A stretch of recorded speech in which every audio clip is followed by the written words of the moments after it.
Welcome back. This is the question segment of our show where you have a chance to pick up the phone and call in and ask Doug some of the questions that may be on your mind. And Doug, we've already got a few calls, so let's go straight to the phones. Hi, you're on Virginia Homegrown. Have you got a question tonight? Hello, yes, I was calling about the outdoor gardenia plant.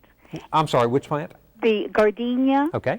And I've grown it in two different homes, one in Chesterfield, and we live in Powhatan now, and it seems to do the same thing each time.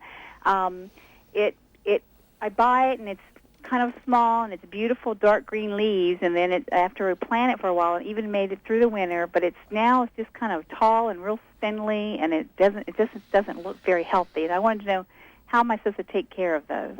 Okay, Doug, gardenia plant. Well, how much sun is that plant receiving? Well, the first location, it got quite a lot of sun. At this house, it gets only about maybe 3 or 4 hours in the afternoon sun. Okay. Do you have it planted up against a foundation? Yes, both places I had it pretty close to the house. Okay. Well, certainly that planting it close to the foundation does help protect the gardenia, because the gardenia is a little bit of a borderline plant here at times. If we have a bad winter, I've seen them die back all the way to the base.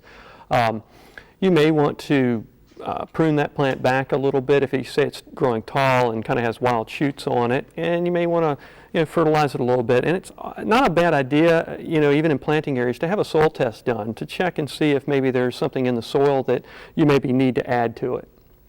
Doug, don't you think that with it only getting about 3 hours of sunlight, it may be getting tall and spindly for lack of light? It's very possible. Very possible. So her pruning may help, at least temporarily. It's going to continue to grow that way, isn't it? Sure, it is, because if it's not getting the proper light, it is not going to be thick and full like it would be in better sunlight. Mine gets winter kill every year. Yes.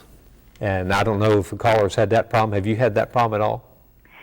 I'm not sure what you mean by that. Winter kill means that the leaves actually get burned by the cold of winter, and you lose a lot of leaves at the beginning of the season. Yes, it does. And my husband and I were wondering if we should cut it all the way back in the winter and cover it.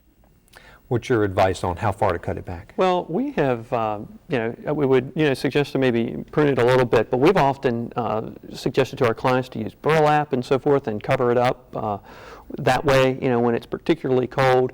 We have found that in some neighborhoods and areas, if the wind is getting it just in the right way, it'll do more damage than a guy across the street that maybe didn't get the wind, and that's typically what I've found that damages those gardenias. So burlap may be an option. Put a ring of wire around it and make sure the burlap isn't smashing the plant down. Okay. All right. Thank you very much. Oh, sure. Thanks for calling.